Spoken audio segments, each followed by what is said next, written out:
दस मेरी माए नी मेरा वीर कदों कर आऊ, मेरी माए नी मेरा वीर कदों कर आऊ। दस मेरी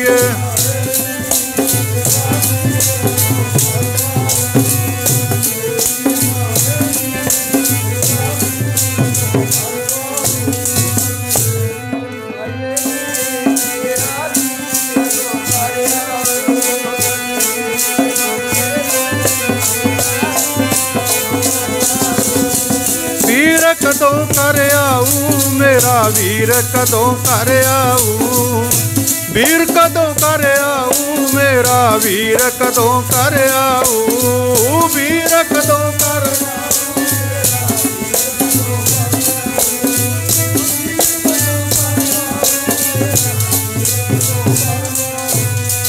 वीर कदों कर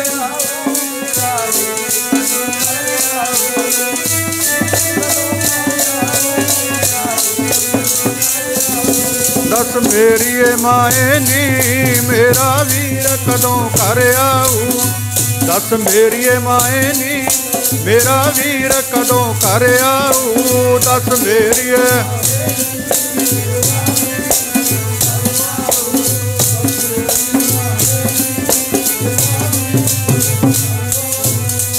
मेरी माए नी मेरा वीर कदों कर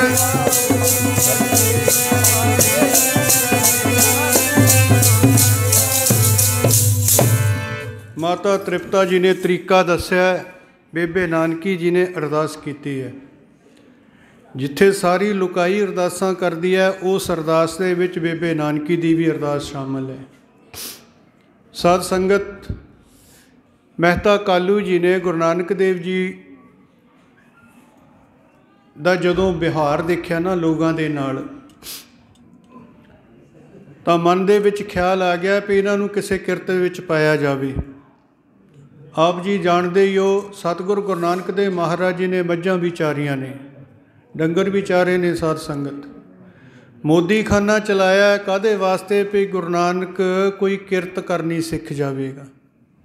समझो साध संगत मेहता कालू जी नाल सतगुर दी बनदी नहीं सी। समझो इस गल नूं। सुल्तानपुर बेबे नानकी कोल भेजण दा कारण यही सी क्योंकि सतगुरु गुरु नानक देव महाराज आनंद दे विच मस्त सन। हुक्म क्योंकि आप नारायण कला धार जग में परवरियो, बचपन तो ला के अखीर तक साहिब श्री गुरु नानक देव महाराज जी ने लुकाई वास्ते ही सेवा की है। कदे भी किते नोट करके इतिहास पढ़ के देखो, कोई ऐसा समा नहीं थोनू नज़र आवेगा भी सतगुरु गुरु नानक देव महाराज जी ने अपने परिवार वास्ते आ कुछ किया है। नहीं साध संगत कदे देखियो। मेहता कालू जी रोज़ गुस्से होया करते सन। बेबे नानकी सुल्तानपुर विआही हुई सी। आपां वड्डे परौणे नूं भाईया कहंदे आ पिंडां वाले। अजकल हालात बदल गए, जीजा कहण लगे लोग, पर जिहड़ा पहला लफ्ज़ है भाईया, इस करके इतिहास दे विच भाईया जयराम लिखिया होया। जयराम जी आए ने, बेबे नानकी जी आए ने। अज पिता जी बहुत गुस्से च ने। क्यों गुस्से च ने साध संगत?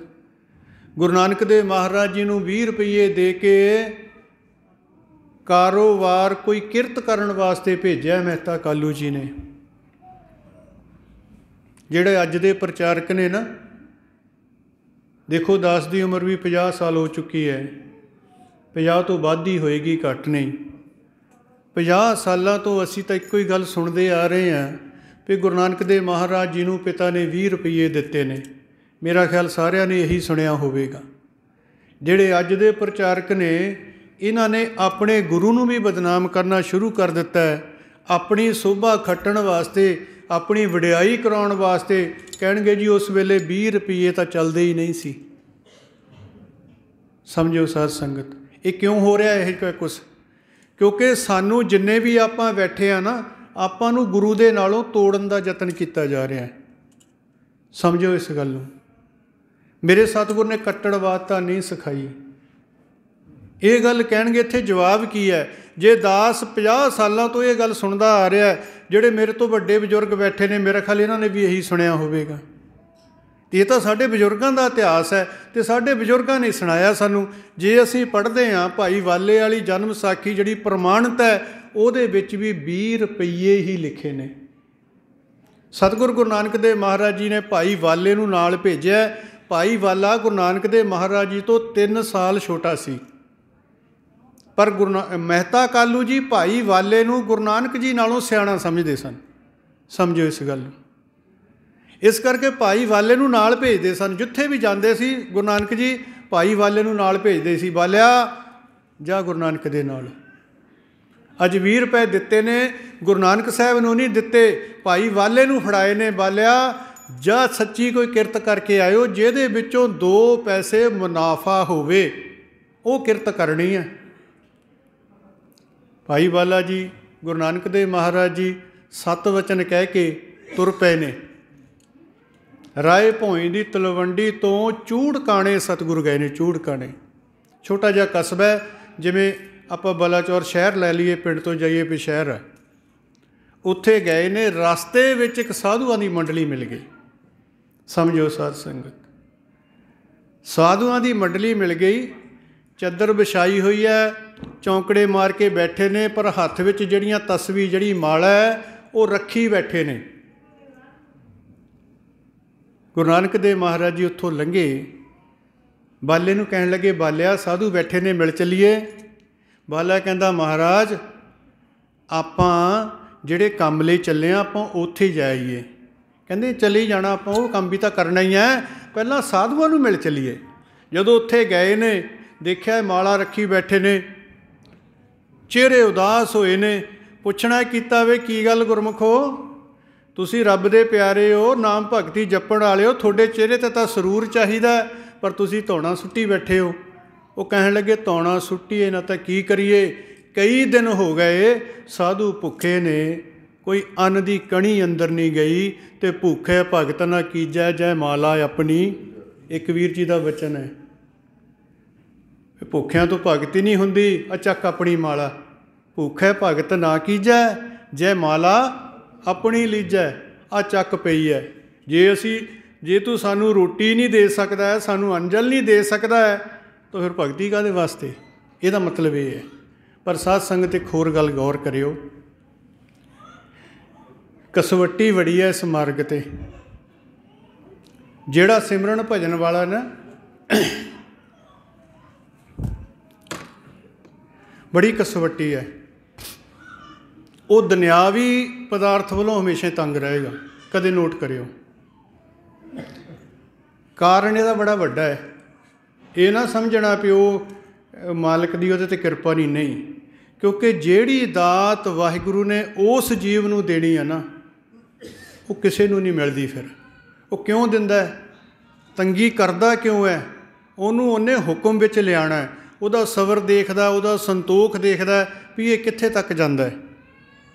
ਨਹੀਂ, ਐਸੇ ਵੀ ਸਾਧੂ ਨੇ ਜਿਹੜੇ ਸਤਯੁਗ ਤੋਂ ਲੈ ਕੇ ਕਲਯੁਗ ਤੱਕ ਇੱਕ ਚੌਂਕੜੇ 'ਚ ਹੀ ਬੈਠੇ ਆ ਰਹੇ ਨੇ, ਨਾ ਕਦੇ ਅੰਜਲ ਛਕਿਆ, ਨਾ ਕਿਤੇ ਕਿਰਿਆ ਕੀਤੀ, ਬਸ ਇੱਕ ਵਾਰੀ ਸਮਾਧੀ ਲਾਈ। ਕਲਯੁਗ ਦੇ ਵਿੱਚ ਆ ਕੇ, ਕਲਯੁਗ ਦੇ ਸਮੇਂ ਵਿੱਚ ਆ ਕੇ ਸਤਿਗੁਰੂ ਗੁਰੂ ਨਾਨਕ ਦੇਵ ਮਹਾਰਾਜ ਜੀ ਦੇ ਦਰਸ਼ਨ ਕਰਕੇ ਉਹਨਾਂ ਨੇ ਸਰੀਰ ਛੱਡੇ ਨੇ। ਕਿਉਂ? ਲਿਵ ਜੁੜ ਚੁੱਕੀ ਹੈ, ਲਿਵ ਲੱਗ ਚੁੱਕੀ ਹੈ। ਹੁਣ ਉਹ ਸਾਧੂ ਬੈਠੇ ਨੇ। ਸਤਿਗੁਰੂ ਗੁਰੂ ਨਾਨਕ ਦੇਵ ਮਹਾਰਾਜ ਜੀ ਕਹਿੰਦੇ, ਵਾਲਿਆ ਹਾਂਜੀ ਲਿਆ ਪੈਸੇ। ਹੁਣ ਬਾਲਾ ਦਿੰਦਾ ਨਹੀਂ ਸਾਧ ਸੰਗਤ। ਨਹੀਂ ਮਹਾਰਾਜ, ਆਪਾਂ ਇਹ ਕਿਰਤ ਵਾਸਤੇ ਲੈ ਕੇ ਆਏ ਹਾਂ, ਮਹਿਤਾ ਕਾਲੂ ਜੀ ਗੁੱਸੇ ਹੋਣਗੇ। ਕਹਿੰਦੇ ਨਹੀਂ ਬਾਲਿਆ, ਲੋੜ ਹੈ। ਇਸ ਤੋਂ ਵੱਡੀ ਕਿਰਤ ਕਿਹੜੀ ਹੋ ਸਕਦੀ ਹੈ? ਸਾਧੂ ਭੁੱਖੇ ਨੇ, ਪਤਾ ਨਹੀਂ ਕਿੰਨੇ ਦਿਨ ਹੋ ਗਏ, ਚੱਲ ਆ ਚੱਲੀਏ, ਜਾ ਕੇ ਰਾਸ਼ਨ ਪਾਣੀ ਲਿਆਉਂਦੇ ਹਾਂ, ਇਹਨਾਂ ਨੂੰ ਪ੍ਰਸ਼ਾਦਾ ਛਕਾਈਏ। ਉਹਨਾਂ ਸਾਧੂਆਂ ਨੇ ਪੈਸਾ ਨਹੀਂ ਸੀ ਲਿਆ ਸਾਧ ਸੰਗਤ। ਸਤਿਗੁਰੂ ਗੁਰੂ ਨਾਨਕ ਦੇਵ ਮਹਾਰਾਜ ਜੀ ਨੇ ਉਹਨਾਂ ਨੂੰ ਉਹ 20 ਰੁਪਈਏ ਦੇਣ ਦੀ ਕੋਸ਼ਿਸ਼ ਕਰੀ, ਪਰ ਉਹ ਕਹਿੰਦੇ, ਸਾਧੂ ਕਹਿਣ ਲੱਗੇ, ਨਾਨਕ ਜੀ ਅਸੀਂ ਪੈਸੇ ਦਾ ਕੀ ਕਰਨਾ, ਸਾਨੂੰ ਤਾਂ ਅੰਜਲ ਚਾਹੀਦਾ, ਪੈਸੇ ਨੂੰ ਅਸੀਂ ਕੀ ਕਰਾਂਗੇ? ਤਾਂ ਸਤਿਗੁਰ ਨੇ ਉਹਦਾ ਰਸਦ ਲਿਆ ਕੇ ਪ੍ਰਸ਼ਾਦਾ ਪਾਣੀ ਤਿਆਰ ਕਰਕੇ ਉਹਨਾਂ ਸਾਧੂਆਂ ਨੂੰ ਛਕਾਇਆ। ਹੁਣ ਅੱਗੇ ਕਿਹਨੇ ਜਾਣਾ ਸੀ ਸਾਧ ਸੰਗਤ? ਹੁਣ ਉੱਥੋਂ ਵਾਪਸ ਮੁੜੇ ਨੇ, ਪ੍ਰਸ਼ਾਦ ਪਾਣੀ ਛਕਾ ਕੇ 20 ਰੁਪਏ ਦਾ ਭੋਜਨ ਛਕਾ ਕੇ ਸਤਿਗੁਰੂ ਵਾਪਸ ਆ ਗਏ। ਹੁਣ ਘਰ ਨਹੀਂ ਗਏ ਸਾਧ ਸੰਗਤ, ਕਿੱਦਾਂ ਜਾਣ? ਪਤਾ ਪਿਤਾ ਜੀ ਤਾਂ ਪਹਿਲਾਂ ਹੀ ਬੜੇ ਗੁੱਸੇ 'ਚ ਰਹਿੰਦੇ ਨੇ। ਪਿੰਡ ਦੇ ਬਾਹਰੋਂ ਬਾਹਰ ਬੈਠੇ ਨੇ। ਭਾਈ ਵਾਲਾ ਆਪਣੇ ਘਰ ਚਲਾ ਗਿਆ, ਮਹਿਤਾ ਕਾਲੂ ਜੀ ਰਸਤੇ ਵਿੱਚ ਮਿਲ ਗਏ। ਦੇਖਿਆ ਬਾਲਾ ਇੱਥੇ ਫਿਰਦਾ, ਜੇ ਬਾਲਾ ਇੱਥੇ ਫਿਰਦਾ ਤਾਂ ਨਾਨਕ ਕਿੱਥੇ ਹੈ? ਬਾਲਿਆ, ਹਾਂਜੀ ਪਿਤਾ ਜੀ ਉਰੇ ਆ। ਉਹ ਗੁਰੂ ਨਾਨਕ ਨੂੰ ਕਿੱਥੇ ਛੱਡਿਆ ਆ? ਗੁਰੂ ਜੀ ਨੂੰ ਗੁਰੂ ਨਾਨਕ ਤਾਂ ਕਹਿਣਾ ਪੈਂਦਾ ਕਿਉਂਕਿ ਅਸੀਂ ਲਫ਼ਜ਼ ਦੂਜਾ ਨਹੀਂ ਵਰਤ ਸਕਦੇ ਸਾਧ ਸੰਗਤ। ਪਿਤਾ ਦੀ ਤਾਂ ਭਾਸ਼ਾ ਇਹ ਸੀ, ਓਏ ਨਾਨਕ ਨੂੰ ਕਿੱਥੇ ਛੱਡਿਆ ਆ? ਕਹਿਣ ਲੱਗਿਆ, ਪਿਤਾ ਜੀ ਪਿੰਡੋਂ ਬਾਹਰ ਛੱਪੜ 'ਤੇ ਬੈਠੇ ਨੇ। ਕਹਿ ਕਿਉਂ? ਉਹ ਜਿਹੜੀ ਕਿਰਤ ਕਰਨ ਗਏ ਸੀ, ਕੀ ਕਰਕੇ ਆਏ ਹੋ? ਕਹਿੰਦਾ ਜੀ ਉਹ ਤਾਂ ਉਹੀ ਦੱਸਣਗੇ। ਹੁਣ ਭਾਈ ਵਾਲੇ ਨੂੰ ਘਰ ਨਹੀਂ ਜਾਣ ਦਿੱਤਾ ਮਹਿਤਾ ਕਾਲੂ ਜੀ ਨੇ, ਨਾਲ ਹੀ ਫੜਿਆ। ਕਹਿੰਦੇ ਚੱਲ ਆ ਚੱਲੀਏ, ਦਿਖਾ ਮੈਨੂੰ ਕਿੱਥੇ ਬੈਠੇ ਨੇ। ਜਦੋਂ ਗਏ ਹੈ ਤਾਂ ਸਤਿਗੁਰੂ ਇੱਕ ਦਰੱਖਤ ਦੇ ਥੱਲੇ ਬੈਠੇ ਹੈ। ਨਾਨਕ, ਹਾਂਜੀ ਪਿਤਾ ਜੀ।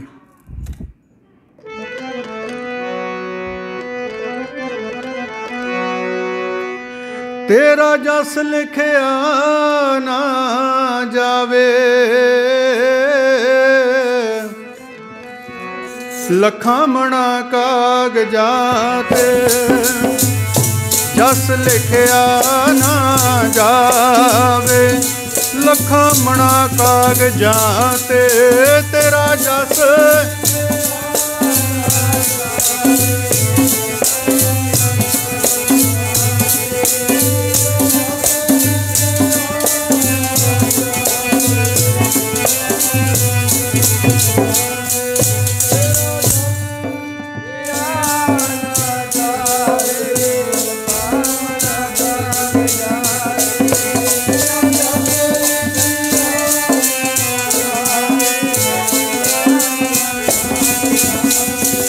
ਤੇਰਾ ਜਸ ਲਿਖਿਆ ਨਾ ਜਾਵੇ, ਤੇਰਾ ਜਸ ਲਿਖਿਆ ਨਾ ਜਾਵੇ, ਤੇਰਾ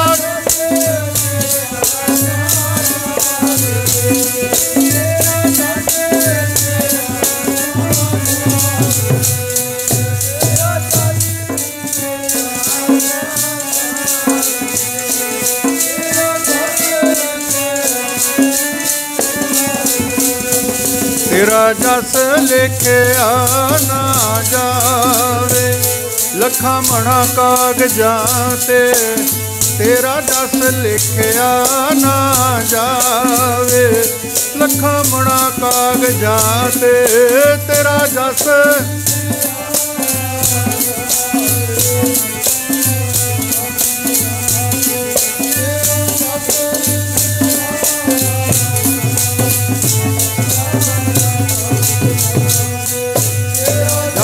ਲਿਖਿਆ ਨਾ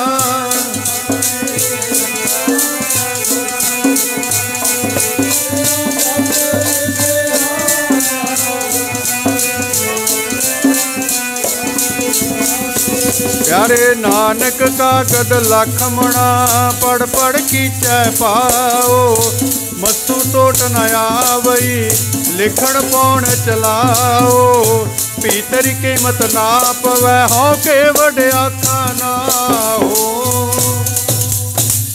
ਗੁਰੂ ਨਾਨਕ ਦੇਵ ਮਹਾਰਾਜ ਜੀ ਨੂੰ ਕਹਿੰਦੇ ਨੇ ਮਹਿਤਾ ਜੀ, ਨਾਨਕ ਜੀ ਜਿਹੜੀ ਕਿਰਤ ਵਾਸਤੇ ਭੇਜੇ ਸੀ ਕੀ ਕਰਕੇ ਆਏ ਹੋ? ਪਿਤਾ ਜੀ ਰਸਤੇ ਵਿੱਚ ਭੁੱਖੇ ਸਾਧੂ ਮਿਲ ਗਏ,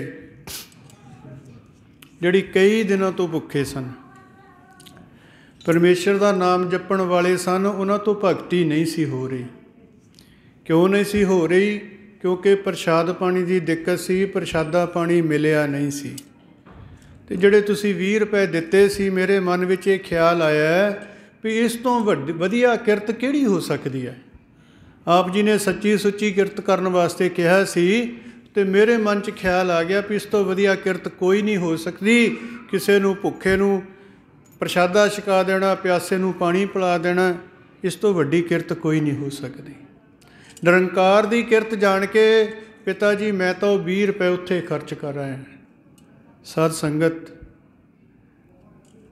ਉਸ ਵੇਲੇ ਮਹਿਤਾ ਕਾਲੂ ਜੀ ਨੇ ਗੁਰੂ ਨਾਨਕ ਸਾਹਿਬ ਮਹਾਰਾਜ ਜੀ ਦੇ 2 ਚਪੇੜਾਂ ਮਾਰੀਆਂ ਨੇ।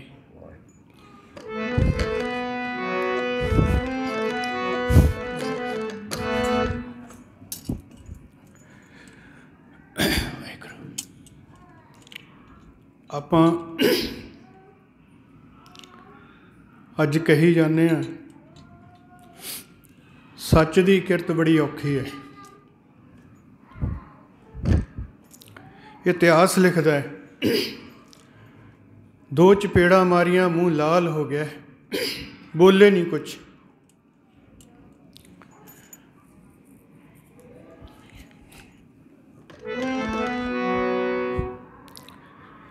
ये कह के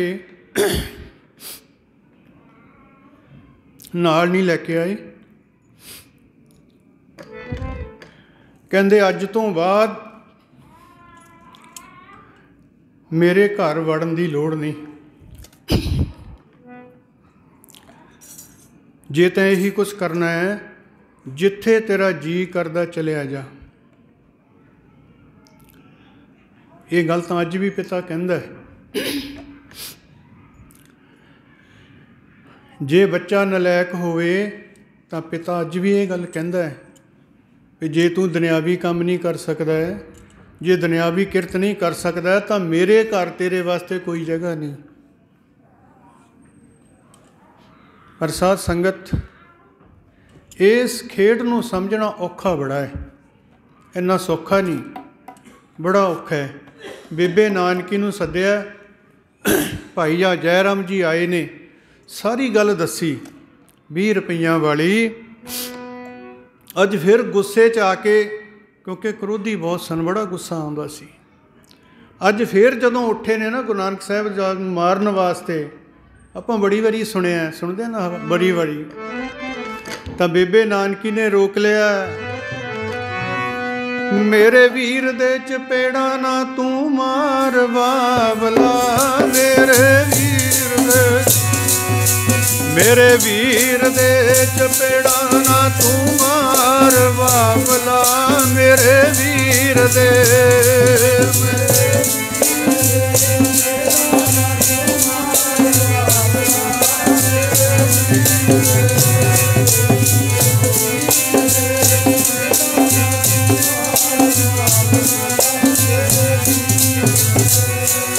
मेरे वीर दे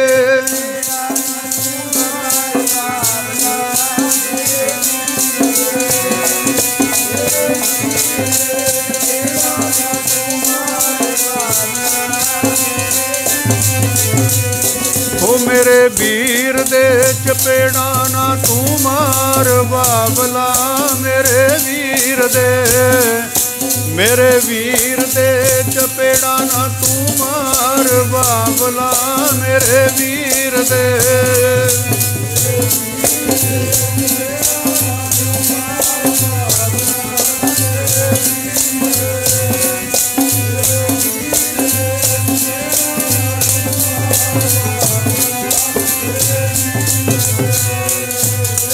वीर दे चपेड़ा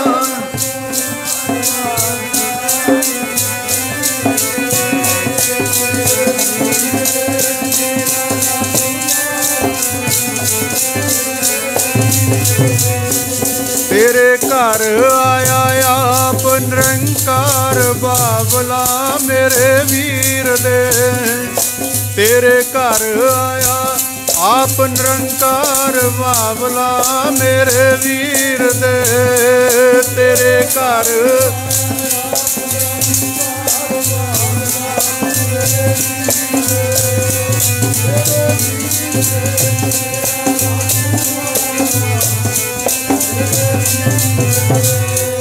मेरे वीर दे चपेड़ा ना तू मार,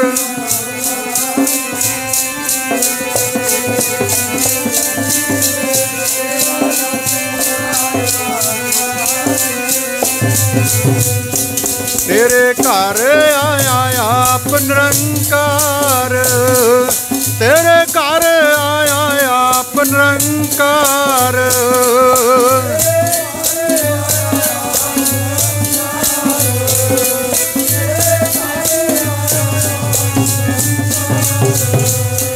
तेरे घर आया आप निरंकार, जी तेरे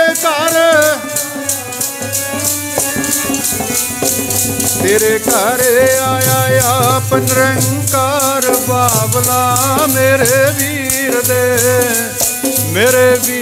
दे चपेड़ा ना तू मार बाबला मेरे वीर दे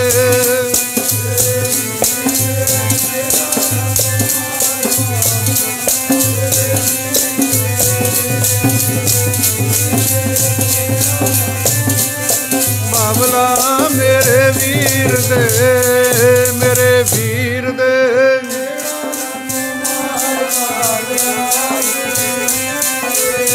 जी मेरे वीर दे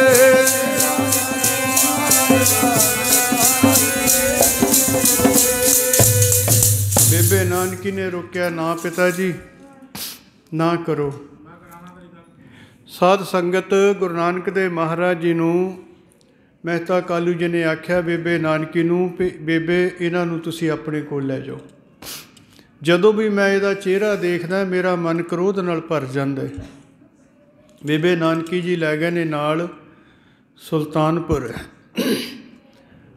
ਉੱਥੇ ਨਵਾਬ ਦੌਲਤ ਖਾਂ ਦੇ ਸਤਿਗੁਰ ਨੇ ਨੌਕਰੀ ਕੀਤੀ ਹੈ, ਹੱਟ ਚਲਾਇਆ ਜਿੱਥੇ ਸਾਧ ਸੰਗਤ ਅੱਜ ਵੀ ਤੁਸੀਂ ਉੱਥੇ ਜਾਂਦੇ ਹੋ ਤਾਂ ਉੱਥੇ ਉਹਨਾਂ ਨੇ ਬੱਟੇ ਬੜੇ ਸੰਭਾਲ ਕੇ ਰੱਖੇ ਹੋਏ ਨੇ, ਅੱਜ ਵੀ ਦੇ ਸਕਦੇ ਹਾਂ। ਹੁਣ ਲਿਵ ਉੱਥੇ ਹੀ ਹੈ, ਕਿਰਤ ਭਾਵੇਂ ਦੁਨਿਆਵੀ ਸ਼ੁਰੂ ਕਰ ਲਈ ਹੈ ਪਰ ਤਾਰ ਉੱਥੇ ਹੀ ਵੱਜਦੀ ਹੈ। ਉਹ ਸਮਾਂ ਆ ਗਿਆ, ਅੱਗੇ 10 ਧੜੀਆਂ ਤੋਂ ਵੱਧ ਕੋਈ ਰਾਸ਼ਨ ਲੈਣ ਨਹੀਂ ਸੀ ਆਉਂਦਾ। ਸਾਧ ਸੰਗਤ ਲੋਕ ਜਿਵੇਂ ਆਪਾਂ ਡੀਪੂ ਤੋਂ ਰਾਸ਼ਨ ਲੈਂਦੇ ਹਾਂ ਨਾ, ਇੱਦਾਂ ਉੱਥੋਂ ਹੱਟ ਤੋਂ ਰਾਸ਼ਨ ਮਿਲਦਾ ਸੀ। ਦਿਨ ਰੱਖੇ ਹੋਏ ਸਨ ਵੀ ਇਸ ਦਿਨ ਨੂੰ ਆਹ ਚੀਜ਼ ਦੇਵਾਂਗੇ, ਇਸ ਦਿਨ ਨੂੰ ਆਹ ਚੀਜ਼ ਦੇਵਾਂਗੇ। ਅੱਜ ਕਣਕ ਦੀ ਵਾਰੀ ਹੈ, ਵੱਡਾ ਸਾਰਾ ਬੋਲ ਲੱਗਿਆ ਹੋਇਆ ਤਾਂ ਲੋਕ ਲਾਈਨ ਬਣਾ ਕੇ ਆ ਰਹੇ ਨੇ। ਪਰਿਵਾਰ ਦੇ ਹਿਸਾਬ ਨਾਲ ਮੰਨ ਲਓ ਇੱਕ ਜੀ ਨੂੰ ਇੱਕ ਧੜੀ ਦੇਣੀ ਆ, ਦੋ ਨੂੰ ਦੋ ਦੇਣੀਆਂ ਨੇ, ਚਾਰ ਨੂੰ ਚਾਰ ਧੜੀਆਂ ਦੇਣੀਆਂ। ਇੱਦਾਂ ਚੱਲ ਰਿਹਾ ਸਿਲਸਿਲਾ। ਆਈ ਜਾਂਦੇ ਨੇ ਲੋਕ, ਸਤਿਗੁਰ ਧੜੀਆਂ ਉਸ ਬੋਲ 'ਚੋਂ ਭਰ ਭਰ ਪਾਈ ਜਾਂਦੇ ਨੇ ਤੱਕੜੀ ਦੇ ਨਾਲ। ਅੱਜ ਵੱਡੇ ਪਰਿਵਾਰ ਵਾਲਾ, ਕੋਈ ਵੱਡੇ ਘਰਾਣੇ ਵਾਲਾ ਗੁਰਮੁਖ ਆ ਗਿਆ, ਕਹਿਣ ਲੱਗਿਆ ਨਾਨਕ ਜੀ, ਪੁੱਛਣਾ ਕੀਤਾ ਵੀ ਕਿੰਨੇ ਜੀ ਨੇ? ਕਹਿੰਦਾ 15 ਜੀ। ਹੁਣ ਗੱਲ ਤਾਂ ਇੱਕ ਤੋਂ ਸ਼ੁਰੂ ਹੋਣੀ ਸੀ। ਸਾਧ ਸੰਗਤ ਇੱਕ ਧੜੀ, ਦੋ ਧੜੀ, ਤਿੰਨ ਧੜੀ, ਚਾਰ ਧੜੀਆਂ। ਜਦੋਂ ਗੱਲ 13 ਤੇ ਆ ਗਈ ਨਾ, ਉਸ ਤੋਂ ਬਾਅਦ ਸਤਿਗੁਰੂ ਫਿਰ ਅੱਗੇ ਟੱਪੇ ਨਹੀਂ, ਬਸ ਇੱਥੇ ਖੜ੍ਹ ਗਏ। ਸਾਧ ਸੰਗਤ ਉਹ ਝੋਲੀ ਅੱਡੀ ਖੜ੍ਹਾ, 12 ਧੜੀਆਂ ਪਾ ਦਿੱਤੀਆਂ। ਜਦੋਂ 13ਵੀਂ ਪਾਈ ਆ ਨਾ, ਨਾਲ ਉਚਾਰਨ ਕਰਦੇ ਸਨ 1 2 3 4। ਜਦੋਂ ਕਿਹਾ 13, ਉਹ 13 ਦਾ ਫਿਰ 13 ਰਹਿ ਗਿਆ। ਹੁਣ ਹੱਥ ਉਵੇਂ ਹੀ ਚੱਲ ਰਿਹਾ, ਕਾਰ ਉੱਦਾਂ ਹੀ ਚੱਲ ਰਹੀ ਹੈ, ਫਿਰ ਸੁਰਤ ਬਸ ਅਲੱਗ ਹੋ ਗਈ ਹੈ। ਸਮਝੋ ਇਸ ਗੱਲ ਨੂੰ, ਇਹ ਬੜਾ ਵੱਡਾ ਗੁੱਝਾ ਭੇਦ ਹੈ। ਸਾਧ ਸੰਗਤ ਹੱਥ ਪਾਉ ਕਰ ਕਾਮ ਸਭ ਚੀਤ ਨਿਰੰਜਨ ਨਾਲ, ਉਹ ਹੱਥਾਂ ਪੈਰਾਂ ਨਾਲ ਕੰਮ ਕਰਦੇ ਹੋਏ ਪਰਮੇਸ਼ਰ ਨੂੰ ਯਾਦ ਕਿਵੇਂ ਕਰਨਾ। ਹੁਣ ਸਤਿਗੁਰੂ ਗੁਰੂ ਨਾਨਕ ਦੇਵ ਜੀ ਮਹਾਰਾਜ ਜੀ ਦਾ ਹੱਥ ਉਵੇਂ ਚੱਲ ਰਿਹਾ, ਤੱਕੜੀ ਉੱਦਾਂ ਹੀ ਚੱਲ ਰਹੀ ਹੈ, ਪਰ ਗਿਣਤੀ ਰੁਕ ਗਈ। ਹੁਣ ਲਿਵ, ਕਿਉਂਕਿ ਜਿਹੜੀ ਸੁਰਤ ਹੈ ਇਹ ਨਿਰੰਕਾਰ ਨਾਲ ਜੁੜੀ ਹੋਈ ਹੈ। ਉਹ 15 ਧੜੀਆਂ ਵਾਲਾ ਸਬਰ ਸੰਤੋਖ ਵਾਲੇ ਲੋਕ ਸਨ। 15 ਧੜੀਆਂ ਵਾਲੇ ਨੇ ਆਪਣੀਆਂ 15 ਪੂਰੀਆਂ ਕੀਤੀਆਂ, ਸਾਈਡ 'ਤੇ ਹੋ ਗਿਆ। ਦੂਸਰਾ ਆ ਗਿਆ, ਜਿੰਨੀਆਂ ਉਹਨੂੰ ਚਾਹੀਦੀਆਂ ਸੀ ਉਹਨੇ ਲਈਆਂ। ਸਾਰਾ ਦਿਨ ਇਹੀ ਕੁਛ ਚੱਲਦਾ ਰਿਹਾ। ਸੇ ਸਤਿਗੁਰੂ ਜੀ 13 13 13 13 13 ਤੋਂ ਅੱਗੇ ਲੰਘੇ। ਸਮਾਪਤੀ ਹੋ ਗਈ, ਸ਼ਾਮ ਦਾ ਵੇਲਾ ਹੋਇਆ, ਸੁਰਤ ਟੁੱਟੀ ਹੈ ਨਿਰੰਕਾਰ ਦੇ ਨਾਲੋਂ। ਰੋਜ਼ ਦੀ ਤਰ੍ਹਾਂ ਦੁਕਾਨ ਨੂੰ ਵਧਾ ਕੇ ਘਰ ਚਲੇ ਗਏ ਨੇ। ਘਰ ਗਏ ਨੇ, ਬੇਬੇ ਨਾਨਕੀ ਨੂੰ ਕਹਿਣ ਲੱਗੇ, ਬੇਬੇ ਜੀ ਮੇਰਾ ਨਾ ਇਸ ਕਿਰਤ ਦੇ ਵਿੱਚ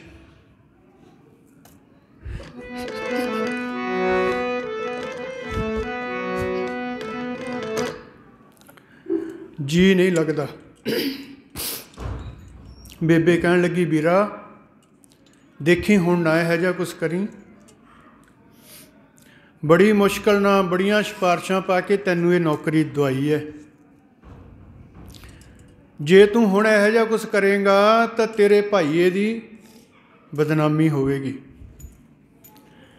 ਭਾਈ ਵਾਲੇ ਨੂੰ ਨਾਲ ਲੈ ਕੇ ਸਾਧ ਸੰਗਤ ਬੇਈ ਨਦੀ ਤੇ ਸਤਿਗੁਰ ਇਸ਼ਨਾਨ ਕਰਨ ਜਾਇਆ ਕਰਦੇ ਸਨ ਰੋਜ਼। ਅੱਜ ਵੀ ਗਏ ਨੇ। ਵਸਤਰ ਉਤਾਰ ਕੇ ਭਾਈ ਵਾਲੇ ਨੂੰ ਫੜਾ ਦਿੰਦੇ ਸਨ, ਆਪ ਬੇਈ ਨਦੀ ਦੇ ਵਿੱਚ ਟੁੱਬੀ ਮਾਰਨੀ। ਇਸ਼ਨਾਨ ਕਰਨ ਤੋਂ ਬਾਅਦ ਅੱਜ ਵੀ ਸੁਲਤਾਨਪੁਰ ਤੁਸੀਂ ਦੇਖ ਸਕਦੇ ਹੋ, ਉੱਥੇ ਬੇਰੀ ਦਾ ਦਰਖਤ ਹੈ, ਅੱਜ ਕੱਲ੍ਹ ਥੜਾ ਬਣਾ ਦਿੱਤਾ ਹੈ। ਜਿੱਥੇ ਗੁਰੂ ਸਾਹਿਬ ਬੈਠਦੇ ਸਨ ਉਹ ਜਗ੍ਹਾ ਉਹਨਾਂ ਨੇ ਰੱਖੀ ਹੋਈ ਹੈ। ਉਸ ਬੇਰੀ ਦੇ ਦਰਖਤ ਥੱਲੇ ਬੈਠਦੇ ਸਨ ਦਿਨ ਦੇ ਚੜ੍ਹਾਅ ਤੱਕ। ਜਿੰਨਾ ਚਿਰ ਸੂਰਜ ਦੀ ਟਿੱਕੀ ਨਹੀਂ ਸੀ ਚੜ੍ਹ ਜਾਂਦੀ, ਉਨਾ ਚਿਰ ਉੱਥੇ ਹੀ ਬੈਠ ਕੇ ਸਿਮਰਨ ਕਰਦੇ ਸਨ। ਰੋਜ਼ ਦੇ ਸੁਭਾਅ ਮੁਤਾਬਕ ਅੱਜ ਵੀ ਗਏ ਨੇ। ਭਾਈ ਵਾਲੇ ਨੂੰ ਵਸਤਰ ਫੜਾ ਕੇ ਸਤਿਗੁਰੂ ਗੁਰੂ ਨਾਨਕ ਦੇਵ ਮਹਾਰਾਜ ਜੀ ਬੇਈ ਨਦੀ ਦੇ ਵਿੱਚ ਇਸ਼ਨਾਨ ਕਰਨ ਲਈ ਬੜੇ ਨੇ ਸਾਧ ਸੰਗਤ।